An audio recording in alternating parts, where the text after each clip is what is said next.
The Franco-Ottoman Alliance, also Franco-Turkish Alliance, was an alliance established in 1536 between the King of France Francis I and the Turkish Sultan of the Ottoman Empire Suleiman the Magnificent. The alliance has been called the first non-ideological diplomatic alliance of its kind between a Christian and non-Christian empire. It caused a scandal in the Christian world, and was designated as the Impious Alliance, or the sacrilegious union of the Lily and the Crescent. Nevertheless, it endured since it served the objective interests of both parties. The strategic and sometimes tactical alliance was one of the most important foreign alliances of France and lasted for more than 2.5 centuries, until the Napoleonic campaign in Egypt, an Ottoman territory, in 1798–1801. The Franco-Ottoman alliance was also an important chapter of Franco-Asian relations. Following the Turkish conquest of Constantinople in 1453 by Mehmet II and the unification of the Middle East under Selim I, Suleiman, the son of Selim, managed to expand Ottoman rule to Serbia in 1522. The Habsburg Empire thus entered in direct conflict with the Ottomans. Some early contacts seem to have taken place between the Ottomans and the French. Philippe de Comines reports that Bayezid II sent an embassy to Louis XI in 1483, while Jem, his brother and rival pretender to the Ottoman throne, was being detained in France at Bourgogne by Pierre d'Aubusson. Louis XI refused to see the envoys, but a large amount of money and Christian relics were offered by the envoy so that Jem could remain in custody in France. Jem was transferred to the custody of Pope Innocent VIII in 1489. France had signed a first treaty or capitulation with the Mameluke Sultanate of Egypt in 1500, during the rules of Louis XII and Sultan Bayezid II, in which the Sultan of Egypt had made concessions to the French and the Catalans, and which would be later extended by Suleiman. France had already been looking for allies in Central Europe. The ambassador of France Antonio Rincon was employed by Francis I on several missions to Poland and Hungary between 1522 and 1525. At that time, following the 1522 Battle of Bykuk, Francis I was attempting to ally with King Sigismund I the Old of Poland. Finally, in 1524, a Franco-Polish alliance was signed between Francis I and the King of Poland Sigismund I. A momentous intensification of the search for allies in Central Europe occurred when the French ruler Francis I was defeated at the Battle of Pavia on February 24, 1525, by the troops of Emperor Charles V. After several months in prison, Francis I was forced to sign the humiliating Treaty of Madrid, through which he had to relinquish the Duchy of Burgundy and the Charolais to the Empire, renounce his Italian ambitions, and return his belongings and honors to the traitor Constable de Bourbon. This situation forced Francis I to find an ally against the powerful Habsburg Emperor, in the person of Suleiman the Magnificent. The alliance was an opportunity for both rulers to fight against the rule of the Habsburg.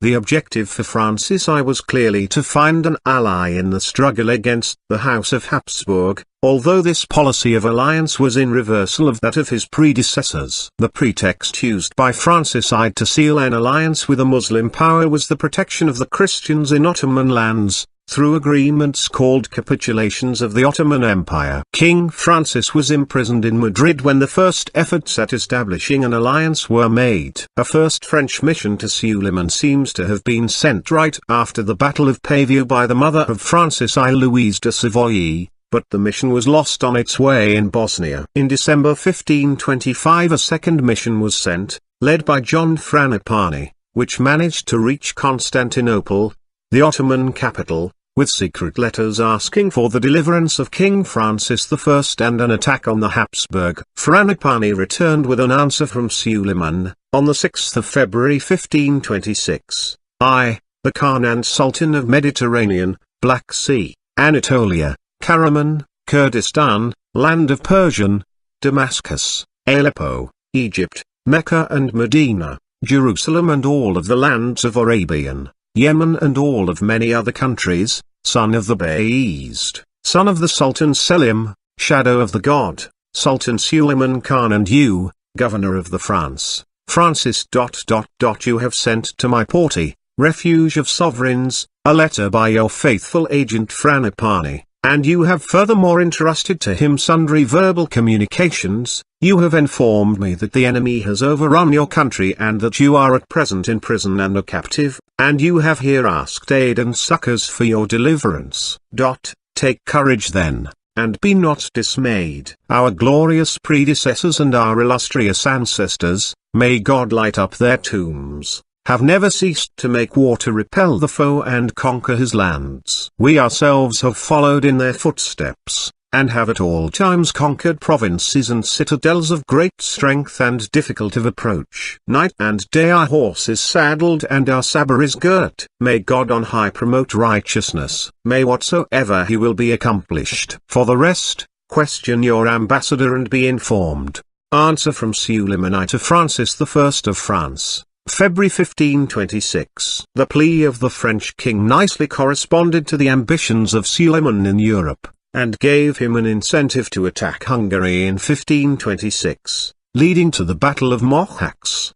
The Ottomans were also greatly attracted by the prestige of being in alliance with such a country as France, which would give them better legitimacy in their European dominions. Meanwhile, Charles V was maneuvering to form a Habsburg-Persian alliance with Persia, so that the Ottoman Empire would be attacked on its rear. Envoys were sent to Shah Tahmasp in 1525, and again in 1529, pleading for an attack on the Ottoman Empire. With the War of the League of Cognac, 1526 to 1530, going on, Francis I continued to look for allies in Central Europe and formed a Franco-Hungarian alliance in 1528 with the Hungarian king Zapolyar, who himself had just become a vassal of the Ottoman Empire that same year. In 1528 also, Francis used the pretext of the protection of Christians in the Ottoman Empire to again enter into contact with Suleiman, asking for the return of a mosque to a Christian church. In his 1528 letter to Francis I, Suleiman politely refused,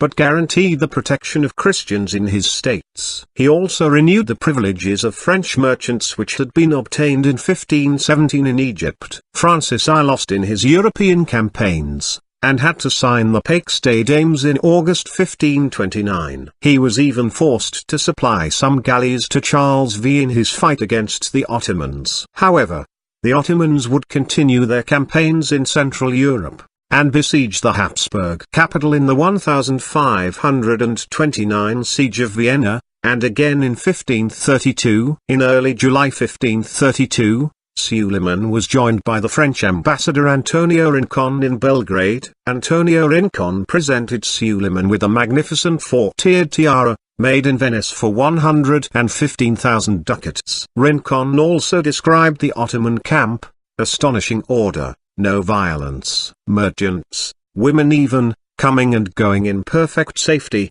as in a European town. Life as safe, as large and easy as in Venice. Justice so fairly administered that one is tempted to believe that the Turks are turned Christians now, and that the Christians are turned Turks. Antonio Rincon, 1532. Francis I explained to the Venetian ambassador Giorgio Gritti in March 1531 his strategy regarding the Turks. I cannot deny that I wish to see the Turk all powerful and ready for war, not for himself, for he is an infidel and we are all Christians, but to weaken the power of the emperor, to compel him to make major expenses, and to reassure all the other governments who are opposed to such a formidable enemy. Francis I to the Venetian ambassador. Ottoman embassies were sent to France, with the Ottoman embassy to France, 1533, led by Hayreddin Barbarossa, and the Ottoman embassy to France, 1534, led by representatives of Suleiman. Combined operations, 1534-35. Suleiman ordered Barbarossa to put his fleet at the disposition of Francis I to attack Genoa and the Milanese. In July 1533 Francis received Ottoman representatives at Lupui, and he would dispatch in return Antonio Rincon to Barbarossa in North Africa and then to the Asia Minor. Suleiman explained that he could not possibly abandon the King of France, who was his brother. The Franco-Ottoman alliance was by then effectively made. In 1534 a Turkish fleet sailed against the Habsburg Empire at the request of Francis I, raiding the Italian coast and finally meeting with representatives of Francis in southern France. The fleet went on to capture Tunis in the conquest of Tunis, 1534. On the 16th of August 1534 and continued raiding the Italian coast with the support of Francis I in a counterattack. However, Charles V dislodged them in the conquest of Tunis, 1535. Treaties, or capitulations, were passed between the two countries starting in 1528 and 1536. The catastrophic defeat in the conquest of Tunis, 1535. At the hands of Andrea Doria motivated the Ottoman Empire to enter into a formal alliance with France. Ambassador Jean de la Forêt was sent to Istanbul, and for the first time was able to become permanent ambassador at the Ottoman court and to negotiate treaties. Jean de la Forêt negotiated the capitulations on the 18th of February 1536, on the model of previous Ottoman commercial treaties with Venice and Genoa. Although they only seem to have been ratified by the Ottomans later, in 1569, with Ambassador Claude Dubig. These capitulations allowed the French to obtain important privileges, such as the security of the people and goods, extraterritoriality, freedom to transport and sell goods in exchange for the payment of the Salamalik and customs fees. These capitulations would in effect give the French a near trade monopoly in the Orient. Foreign vessels had to trade with Turkey under the French banner.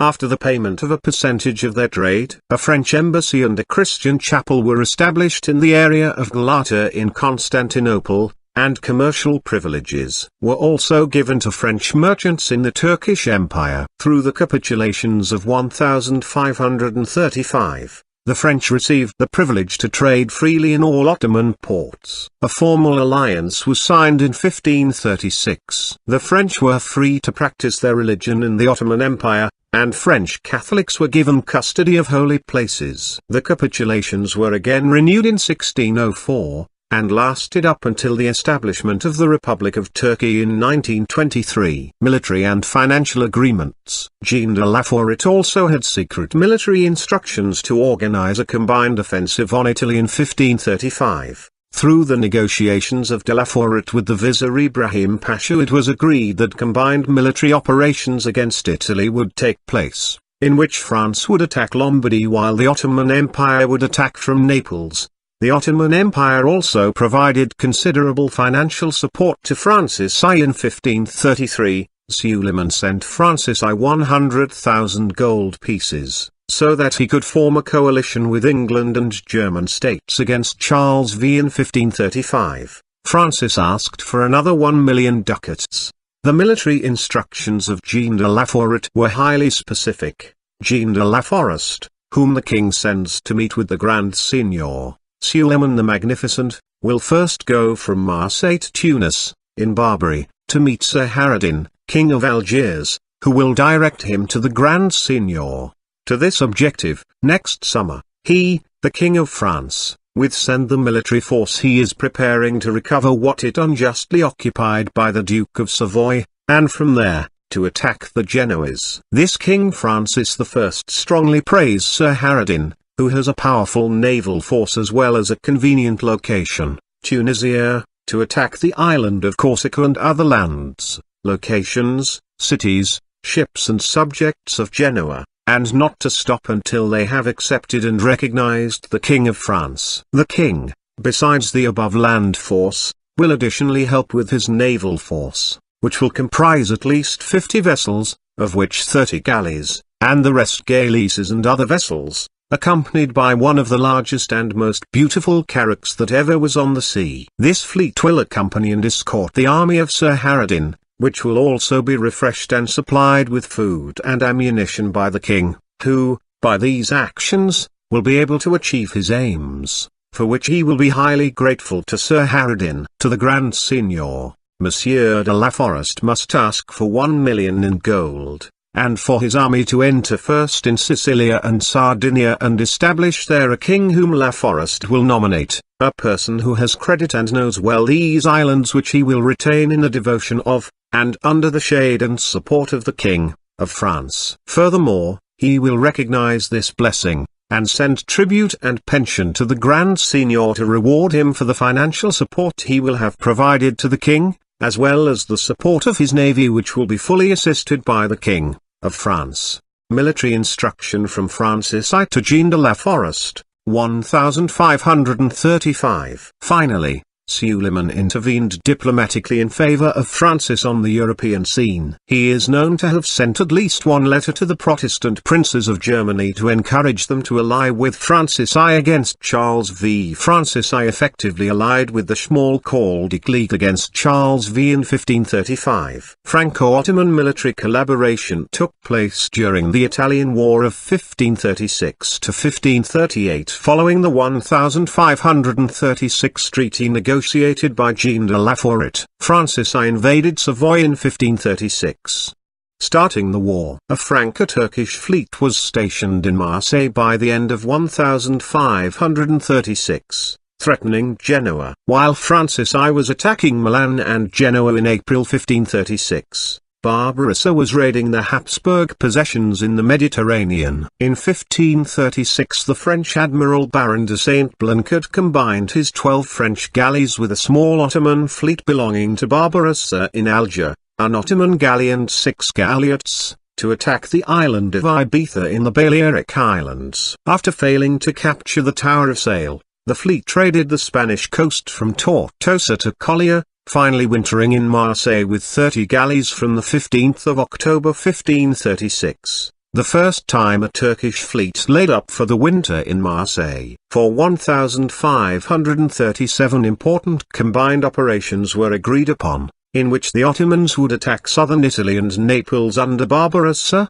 and Francis I would attack northern Italy with 50,000 men. Suleiman led an army of 300,000 from Constantinople to Albania, with the objective of transporting them to Italy with the fleet.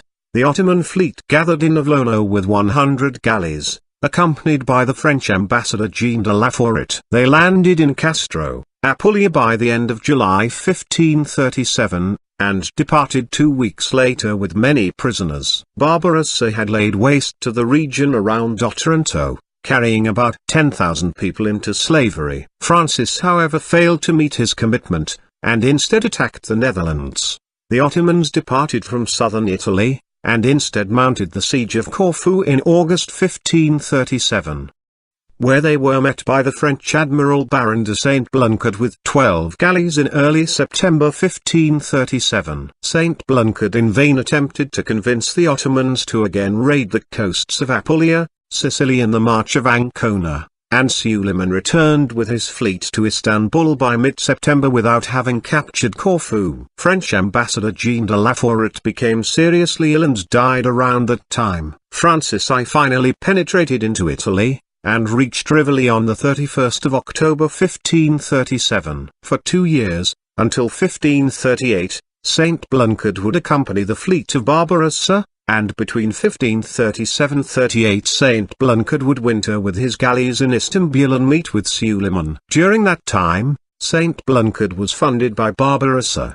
The campaign of Saint-Blanquet with the Ottomans was written down in La Voyage du Baron de Saint-Blanquet en Turquie, by Jean de la Vega, who had accompanied Saint-Blanquet in his mission. Although the French accompanied most of the campaigns of Barbarossa, they sometimes refrained from participating in Turkish assaults, and their accounts express horror at the violence of these encounters, in which Christians were slaughtered or taken as captives. With Charles V unsuccessful in battle and squeezed between the French invasion and the Ottomans, Kings Francis I and Charles V ultimately made peace with the Truce of Nice on the 18th of June 1538. In the truce, Charles and Francis made an agreement to ally against the Ottomans to expel them from Hungary. Charles V turned his attention to fighting the Ottomans, but could not launch large forces in Hungary due to a raging conflict with the German princes of the Schmalkaldic League. On the 28th of September 1538 Barbarossa won the major battle of Preveza against the imperial fleet. At the end of the conflict,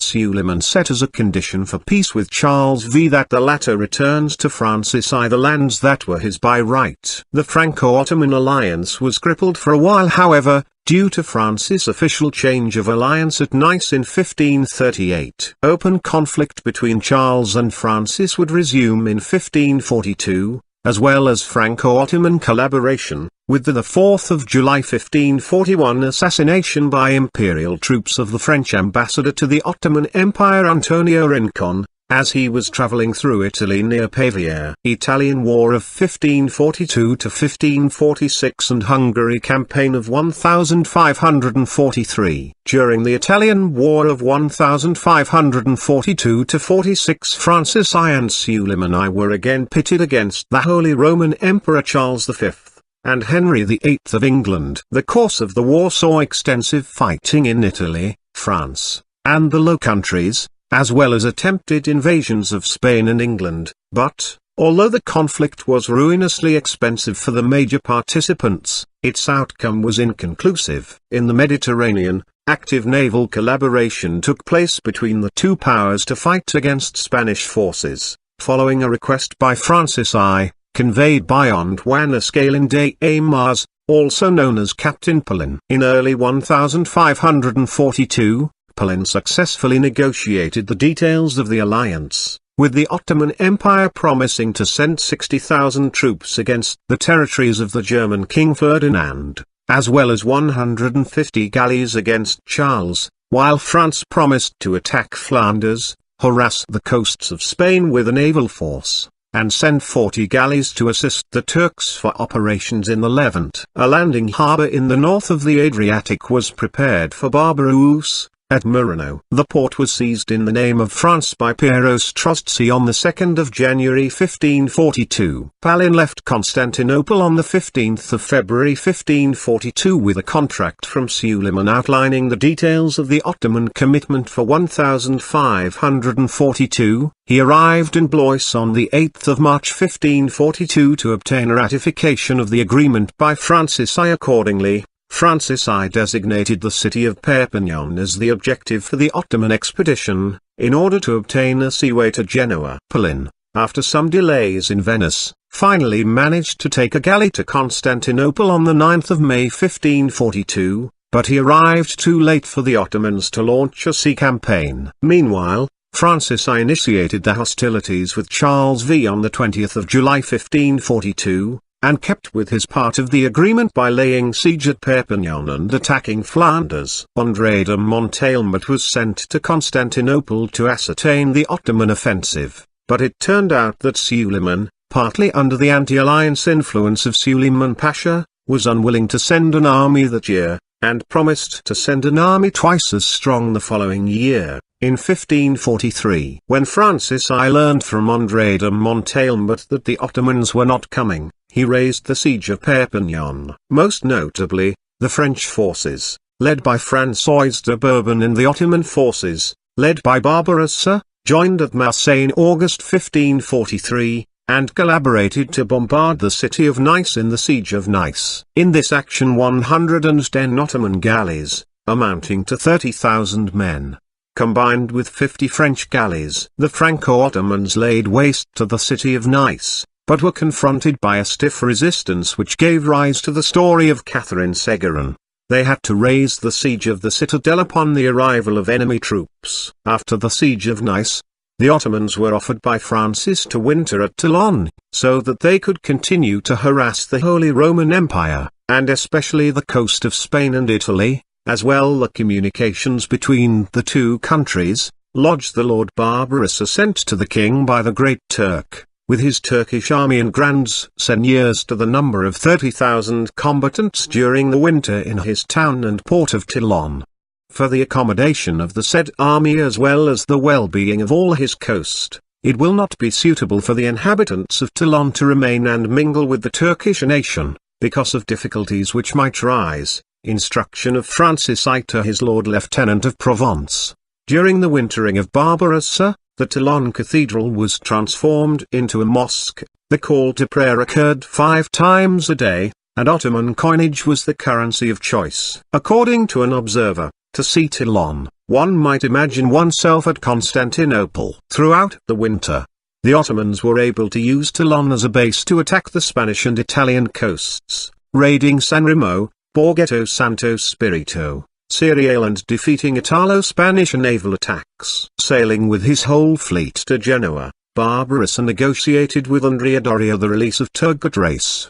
The Ottomans departed from their Toulon base on May 1544 after Francis I had paid 800,000 écus to Barbarossa. 5 French galleys under Captain Pellin, including the superb Rel, accompanied Barbarossa's fleet, on a diplomatic mission to Suleiman. The French fleet accompanied Barbarossa during his attacks on the west coast of Italy on the way to Istanbul, as he laid waste to the cities of Porto Ercole, Giglio, Tilamona, Lipari, and took about 6,000 captives, but separated in Sicily from Barbarossa's fleet to continue alone to the Ottoman capital. Jerome Morand, a priest of Antibes who accompanied Pellin and the Ottoman fleet in 1544, wrote a detailed account in Itinéraire Antibes et Constantinople. They arrived in Constantinople on the 10th of August 1544 to meet with Suleiman and give him an account of the campaign. Pellin was back to Toulon on the 2nd of October 1544. On land, Suleiman was concomitantly fighting for the conquest of Hungary in 1543.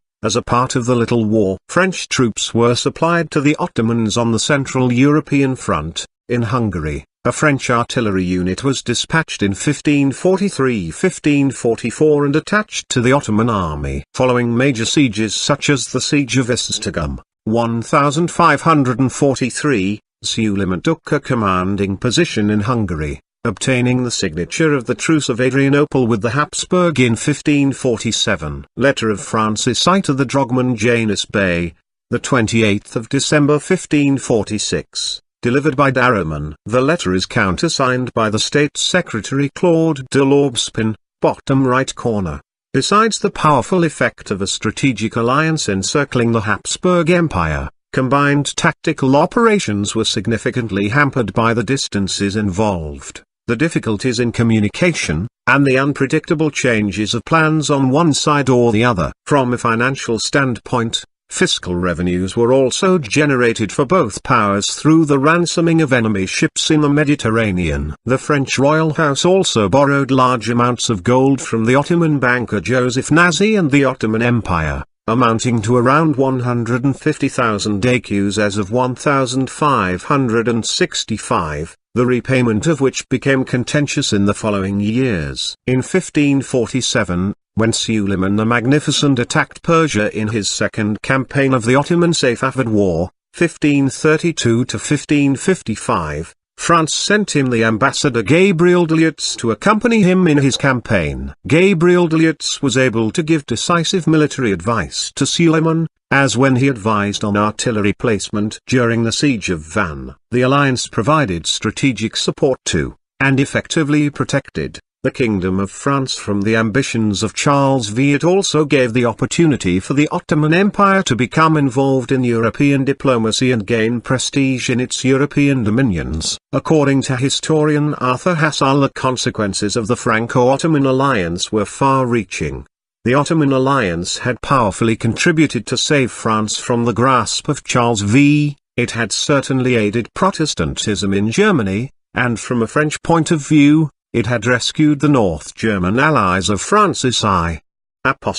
Side effects included a lot of negative propaganda against the actions of France and its unholy alliance with a Muslim power. Charles V strongly appealed to the rest of Europe against the alliance of Francis I, and caricatures were made showing the collusion between France and the Ottoman Empire. In the late 16th century, Italian political philosopher Giovanni Botero referred to the alliance as a vile, infamous, diabolical treaty and blamed it for the extinction of the Valois dynasty. Even the French Huguenot François de Lannoy denounced the alliance in a 1587 work, claiming that this confederation has been the occasion to diminish the glory and power of such a flourishing kingdom as France. Numerous authors intervened to take the defense of the French king for his alliance. Authors wrote about the Ottoman civilization, such as Guillaume Postel or Christophe Richer, in sometimes extremely positive ways. In the 1543 work Les Gestes de Francois de Valois,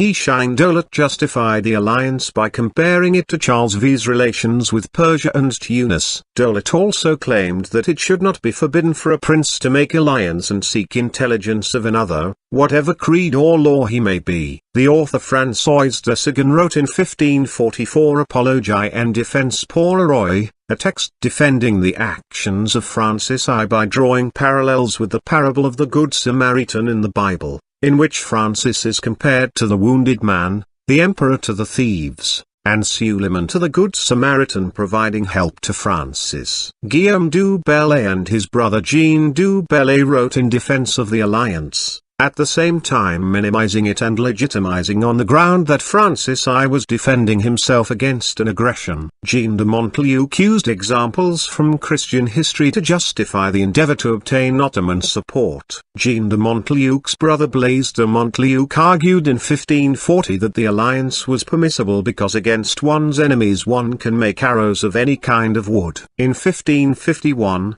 Pierre Daines, Fr., wrote Apologie, faite par un serviteur du roi, contre les calomnies des impériaux, sur la descente du Turc. Cultural and scientific exchanges between France and the Ottoman Empire flourished. French scholars such as Guillaume Postel or Pierre Billon were able to travel to Asia Minor and the Middle East to collect information. Scientific exchanges thought to have occurred, as numerous works in Arabic, especially pertaining to astronomy, were brought back, annotated and studied by scholars such as Guillaume Postel. Transmission of scientific knowledge, such as the Toucy couple, may have occurred on such occasions, at the time when Copernicus was establishing his own astronomical theories. Books, such as the Muslim holy text, the Quran, were brought back to be integrated in royal libraries, such as the Bibliothèque Royale de Fontainebleau, to create a foundation for the Collège des Lecteurs Royaux,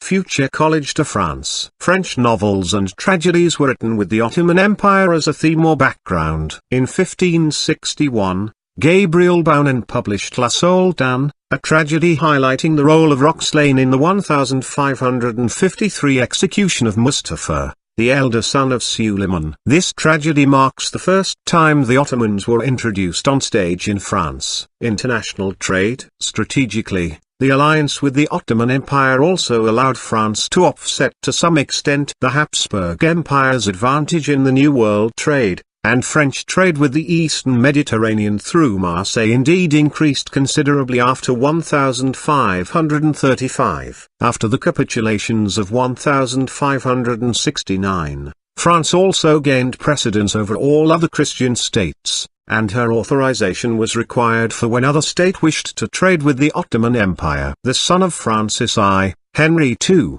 also sealed a treaty with Suleiman in order to cooperate against the Austrian navy. This was triggered by the 8th of September 1550 conquest of Madia by the Genoese admiral Andrea Doria, for the account of Charles Quint. The alliance allowed Henry II to push for French conquests towards the Rhine, while a Franco-Ottoman fleet defended southern France. Cooperation during the Italian War of 1551 to 1559. Various military actions were coordinated during the Italian War of 1551 to 1559. In 1551, the Ottomans, accompanied by the French ambassador Gabriel de L'Huez-Daraman, succeeded in the siege of Tripoli. Joint attacks on Italy, 1552. In 1552, when Henry II attacked Charles V, the Ottomans sent 100 galleys to the western Mediterranean.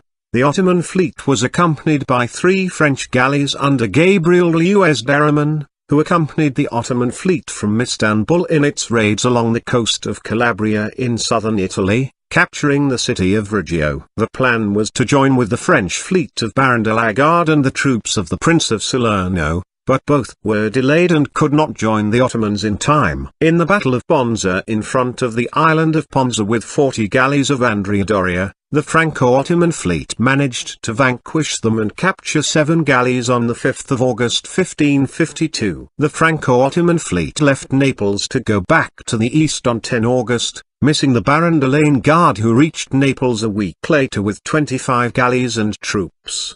The Ottoman fleet then wintered in Chios, where it was joined by the fleet of Baron de la Garde, ready for naval operations the following year. On the 1st of February 1553, a new treaty of alliance, involving naval collaboration against the Habsburg, was signed between France and the Ottoman Empire. In 1553, the Ottoman admirals Turgot and Cocos-Sinan together with the French squadron raided the coasts of Naples, Sicily, Elba and Corsica. A Franco-Ottoman fleet accomplished an invasion of Corsica for the benefit of France. The military alliance is said to have reached its peak in 1553. In 1555, the French ambassador Michel de Codignac, successor to Gabriel de Lutz-Derriman, is known to have participated to Suleiman's Persian campaign, and to have sailed with the Ottoman fleet in its campaign against Piombino, Elba and Corsica.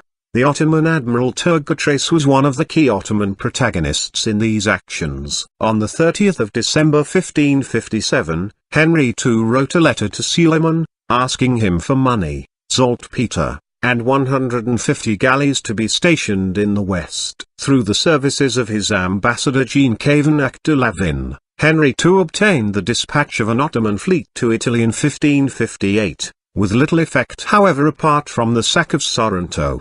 The Ottomans also contributed by the Ottoman invasion of the Balearic Islands in 1558. The conflict would finally come to an end with the Peace of Cat Cambrisis, 1559, and the accidental death of Henry II that same year. The newfound peace between the European powers however created long-lasting disillusionment on the Ottoman side. Ottoman power was also used by the French in the religious conflicts on the European scene. In 1566, under Charles IX, the French ambassador to the Ottoman Empire intervened in favor of the Dutch revolt against the Spanish Empire, after a request for Ottoman help by William I of Orange, so that a Dutch-Ottoman alliance was considered, and a letter was sent from Suleiman the Magnificent to the Lutherans in Flanders, offering troops at the time they would request, and claiming that he felt close to them, since they did not worship idols, believed in one God and fought against the Pope and Emperor.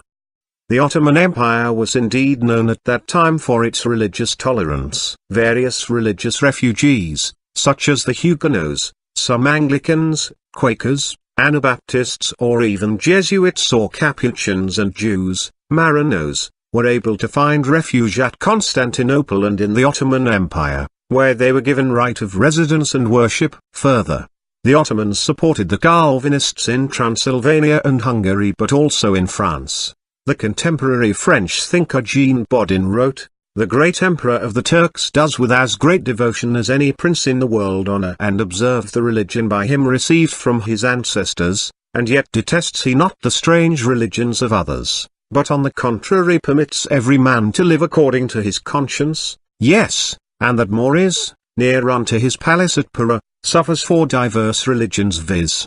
that of the Jews, that of the Christians, that of the Grecians, and that of the Mahometans." Jean Bodin.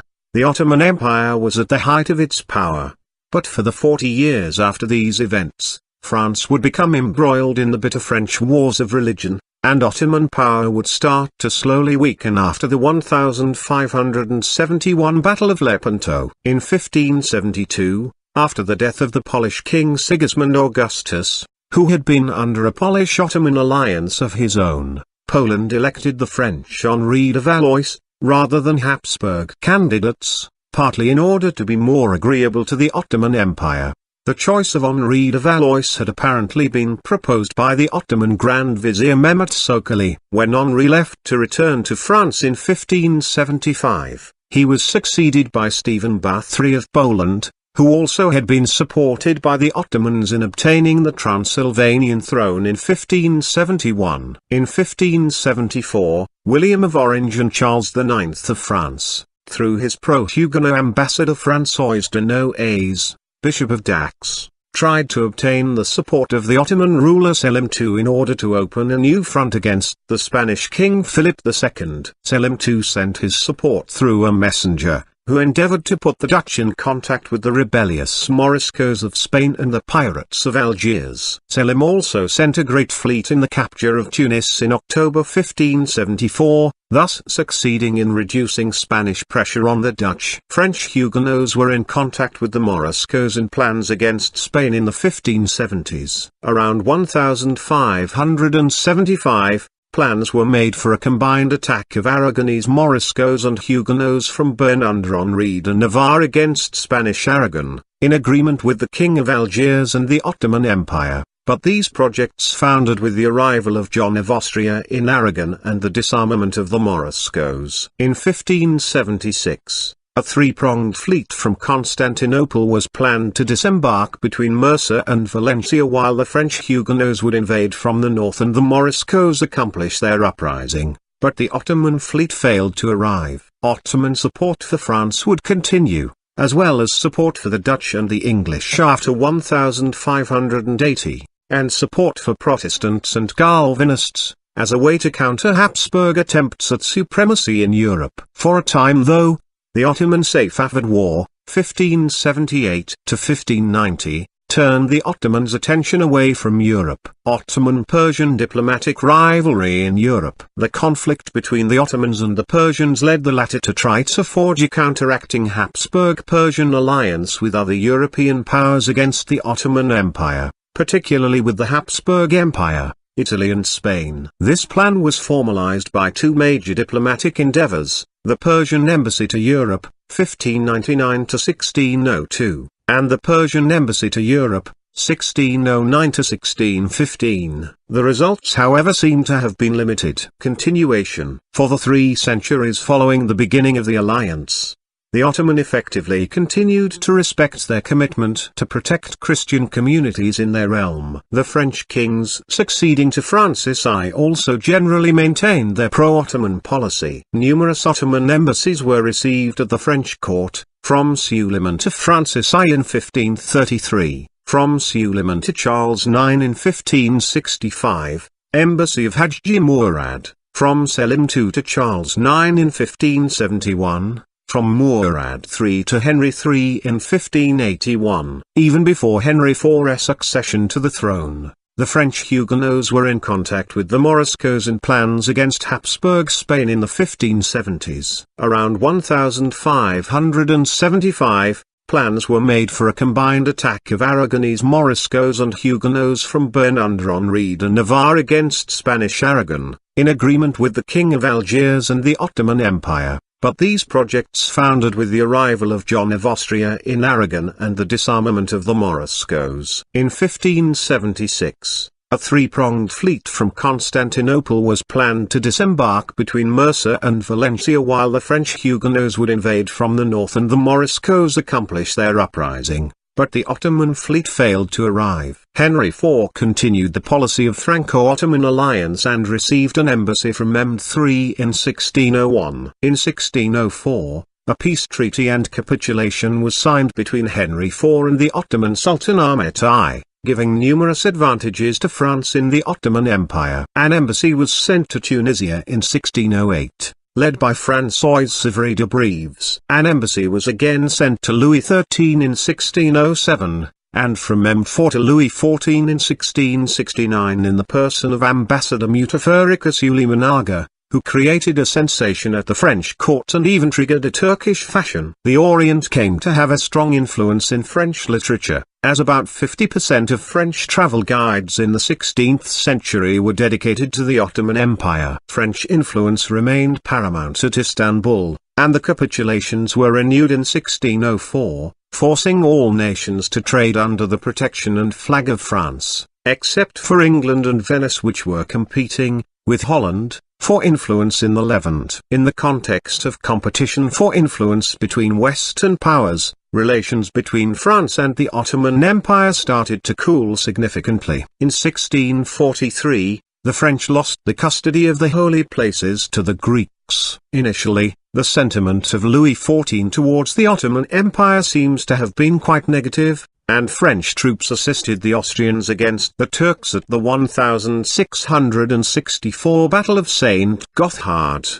or the Venetians against the Turks at the Siege of Candia in 1669 under François de Beaufort. One of the reasons was that Louis XIV was in a shifting alliance with the Habsburgs, especially through his marriage with Marie Therese of Spain in 1660. Louis XIV's mother, Anne of Austria, was a Habsburg too. In 1673, Louis XIV sent a fleet to the Dardanelles and obtained new capitulations recognizing him as sole protector of the Catholics. Soon Louis XIV revived the alliance to facilitate his expansionist policies. Louis XIV refrained from entering into a formal alliance with the Ottoman Empire, but maintained a cautious neutrality favorable to the Turks, encouraged them to open a new front against the Habsburgs, and effectively took advantage of their conflict with the Holy Roman Empire to further the territorial interests of France. In 1679 and 1680,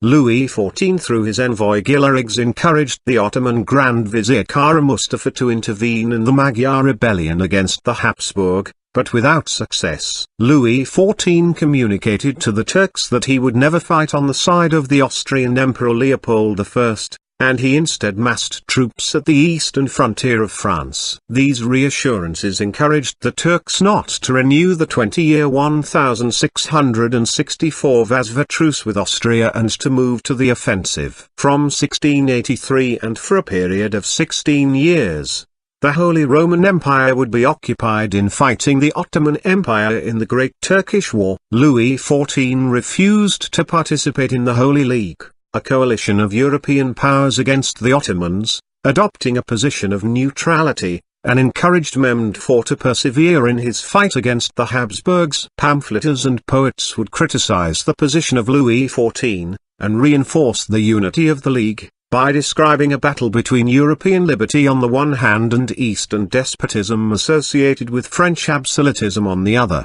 The Ottoman Grand Vizier Kara Mustafa almost captured Vienna, but was finally repulsed at the Battle of Vienna in 1683. On that occasion, Louis XIV not only declined to help the Austrians, but on the contrary tried to prevent John III Sobieski from saving the city of Vienna, and he used the opportunity to attack cities in Alsace and parts of southern Germany. He was able to sign the Truce of Ratisbon on the 15th of August 1684. Giving him several territories which covered the frontier and protected France from foreign invasion. In 1688, Louis XIV again attacked the Habsburg Empire, in effect relieving pressure from the Ottomans. Louis XIV was reviled for this action, and was called the most Christian Turk, the most Christian ravager of Christendom, the most Christian barbarian who had perpetrated on Christians outrages of which his infidel allies would have been ashamed. House of Commons Journal, April 15, 16th 1689. The Ottoman were able to stage a counterattack and succeeded in the Siege of Belgrade, 1690, but they were finally defeated however in 1699 with the Treaty of Karlowitz. By the end of the 17th century, the first major defeats of the Ottoman Empire reduced the perceived threat in European minds, which led to an artistic craze for Turkish things. There was a fashion for Turkish things with Turquerie, just as there was a fashion for Chinese things with Chinoy ivory, both of which became constitutive components of the Rococo style. Orientalism started to become hugely popular, first with the works of Jean-Baptiste Van, who had accompanied the embassy of Charles de Ferriol to Istanbul 1699 and stayed there until the end of his life in 1737, and later with the works of Boucher or Fragonard. French literature also was greatly influenced. In 1704 was published the first French version of A Thousand and One Nights. French authors used the East as a way to enrich their philosophical work and a pretext to write comments on the West. Montesquieu wrote the Lettre à Personne in 1721, a satirical essay on the West. Voltaire used the Oriental appeal to write Zaire, 1732, and Candide, 1759. French travelers of the 17th century, such as Jean de Thévenot or Jean-Baptiste Tavernier, routinely visited the Ottoman Empire. There were also numerous culinary influences. Coffee was introduced to Marseille by Pierre de la Roque in 1664, but the fashion for coffee in Paris was triggered by the Ottoman ambassador to Louis XIV, Suleiman Aga, in 1669. Fashionable coffee shops emerged, such as the famous Café Précope, the first coffee shop of Paris, in 1689. In the French high society, wearing turbans and caftans became fashionable, as well as lying on rugs and cushions. A carpet industry façon de Turquie, in the manner of Turkey, was developed in France in the reign of Henry IV by Pierre Dupont, who was returning from the Levant, and especially rose to prominence during the reign of Louis XIV. The tapis de Sivori especially exemplify this tradition. The superb carpets of the Sivori, which long rivaled the carpets of Turkey, and latterly have far surpassed them, which was further adapted to local taste and developed with the Gobelins carpets. This tradition also spread to Great Britain, where it revived the British carpet industry in the 18th century. In the early 18th century, the Ottoman ruler Ahmed III, 1703–1730, endeavored to send an embassy to France in order to formally establish France as a strategic ally against the common Russian and Austrian enemy. In 1720, Mehmed Efendi was assigned as Ottoman ambassador to Louis XV and sent to Paris. His embassy of 11 months was notable for being the first ever foreign representation of a permanent nature for the Ottoman Empire. During 1721–22, he visited France on an extensive fact-finding mission, with the objective of gathering information for the modernization of the Ottoman Empire. On his return to the Ottoman capital, Mehmed Çelebi presented his contacts, experiences and observations to the Sultan in the form of a book, a Safaretname. Another embassy, led by Mehmed Said Effendi, would visit France in 1742. Diplomatic and technical collaboration. The French officer Claude Alexandre de Bonneville helped modernize the Ottoman army. A fortification built by the Baron de Tott for the Ottoman Empire during the Russo-Turkish War, 1768–1774. Contemporary caricature of the 1783 French military mission in Istanbul training Ottoman troops. Throughout the period, contacts were varied and multiple. France was willing to help in order to maintain strategic balance in Europe. Through its intervention and that of Ambassador Louis de Villeneuve in negotiating the 1739 Treaty of Belgrade, France effectively supported the Ottoman Empire into maintaining a strong presence in Europe against Austria for several more decades, and re-emerged in its traditional role as the Ottomans' best friend in Christendom. Also, as the Ottoman Empire was losing ground militarily during the 18th century, it made numerous efforts to recruit French experts for its modernization. The French officer and adventurer Claude Alexandre de Bonneville, 1675–1747, went in the service of Sultan Muhammad I, converted to Islam, and endeavored to modernize the Ottoman army, creating cannon foundries, powder and musket factories and a military engineering school. Another officer, François Baron de Tott, was involved in the reform efforts for the Ottoman military. He succeeded in having a new foundry built to make howitzers, and was instrumental in the creation of mobile artillery units. He built fortifications on the Bosphorus and started a naval science course that laid the foundation stone for the later Turkish Naval Academy. Louis XVI. Under Louis XVI from 1783, a French military mission was sent to the Ottoman Empire to train the Turks in naval warfare and fortification building. Up to the French Revolution in 1789, about 300 French artillery officers and engineers were active in the Ottoman Empire to modernize and train artillery units. From 1784, Antoine Charles Orbit, Fr., reached Constantinople with 12 experts. The same year, French engineering officers André-Joseph Lafitte-Clave and Joseph Monnier de Courtois arrived to instruct engineering drawings and techniques in the new Turkish engineering school Mühendishhane Hümeyun, established by the Grand Vizier Halil Hamid Pasha. Mostly French textbooks were used on mathematics, astronomy, engineering, weapons, war techniques and navigation. However, All instructors had to leave with the end of the Franco-Ottoman alliance in 1798. Revolutionary France. This policy continued after the French Revolution, as France was clearly in need of an eastern diversion against its continental enemies. For the Ottoman Empire, the French Revolution was a godsend, since conflict between European powers could only weaken the states that were its traditional enemies. For Sultan Selim III, this was a golden opportunity to modernize and achieve the new order. Nizam-I did. He established permanent embassies in several European countries, and turned to France for help. Various experts were sent, and in 1795, French envoy extraordinaire Raymond de Vernenac-Saint-Maur, Fr., attempted to establish a treaty of alliance. A young artillery officer by the name of Napoleon Bonaparte was also to be sent to Istanbul in 1795 to help organize Ottoman artillery. He did not go, for just days before he was to embark for the Near East he proved himself useful to the Directory by putting down a Parisian mob in the whiff of grapeshot and was kept in France. In 1796, General Aubert du Bat was sent to the Ottoman court with artillery equipment, and French artillerymen and engineers to help with the development of the Ottoman arsenals and foundries. Infantry and cavalry officers were also to train the Spahis and Janissaries,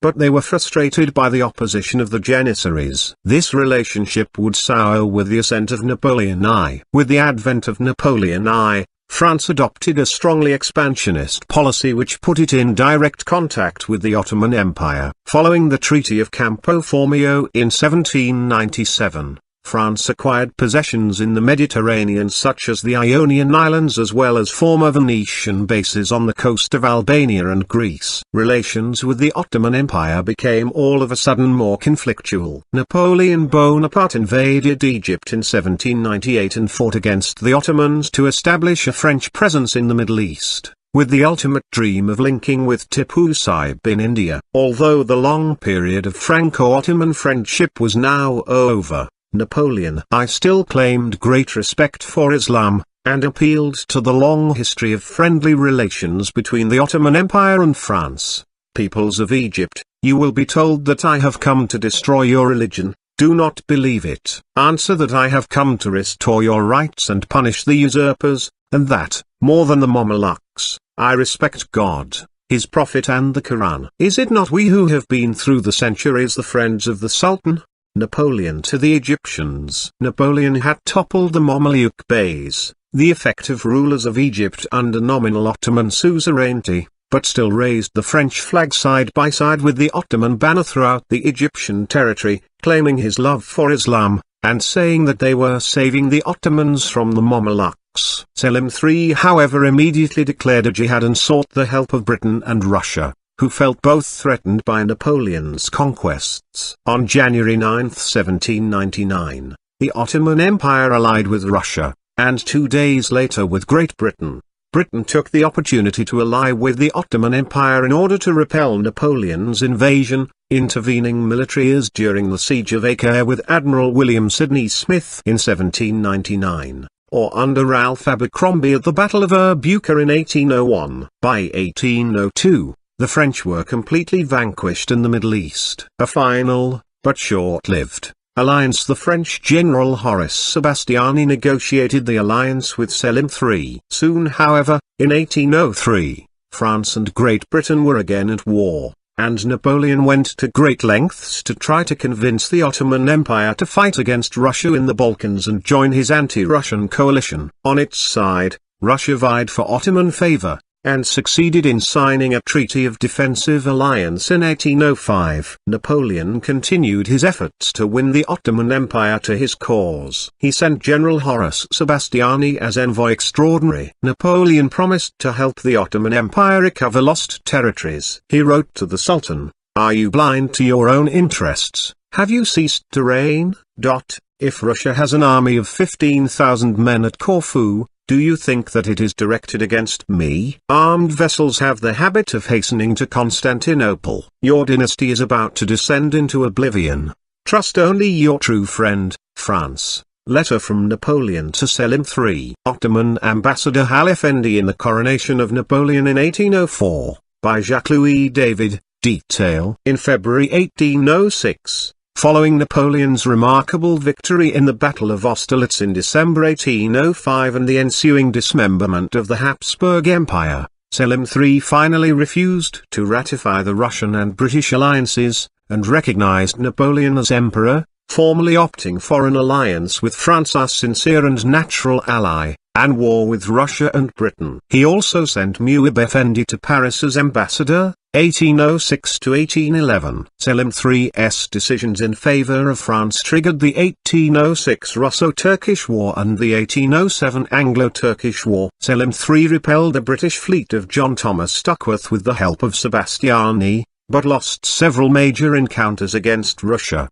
and he was finally toppled by his Janissaries as he was trying to reform his army, and replaced by Mustafa IV. Mustafa IV however persisted with the Franco-Ottoman alliance, and sent Ambassador Hal Effendi to Paris to work out the details. Concurrently, Napoleon also formed a Franco-Persian alliance in 1807, through the signature of the Treaty of Finkenstein. In a final reversal however, Napoleon I finally vanquished Russia at the Battle of Friedland in July 1807. The alliance between France and the Ottoman Empire was maintained, and a peace settlement was brokered between Russia and the Ottomans, but the territories the Ottomans had been promised, Moldavia and Wallachia, through the Treaty of Tilsit were never returned, although the Ottomans themselves had complied with their part of the agreement by moving their troops south of the Danube. Faced with betrayal by Russia, and the failure of France to have the agreement enforced, the Ottoman Empire, now ruled by Muhammad II, finally signed on the 5th of January 1809 a treaty of peace, commerce and secret alliance with Great Britain, which was now at war with both France and Russia. In 1812, through the Treaty of Bucharest, the Ottoman Empire and Russia agreed to make peace, just as Russia was anxious to liberate this southern front in anticipation of Napoleon's invasion of Russia, with Russia keeping Bessarabia and the Ottomans regaining Wallachia and Moldavia. In the post-Napoleonic world, at the 1815 Congress of Vienna, the Ottoman Empire was still recognized as an essential part of the European status quo. Crimean War and Syria. French expedition in Syria led by General Beaufort d'Hautpoul, landing in Beirut on 16 August 1860. In the Crimean War, a French-British Ottoman alliance against Russia was signed on 12 March 1854. In another example of cooperation, in 1860, France later intervened in the Ottoman territory of Syria, with the agreement of the Ottoman Empire, with the objective to fulfill its mission to protect Christians in the Middle East, following massacres of Maronite Christians. At that time, France, led by Napoleon III, claimed to continue its ancient role as protector of Christians in the Ottoman Empire.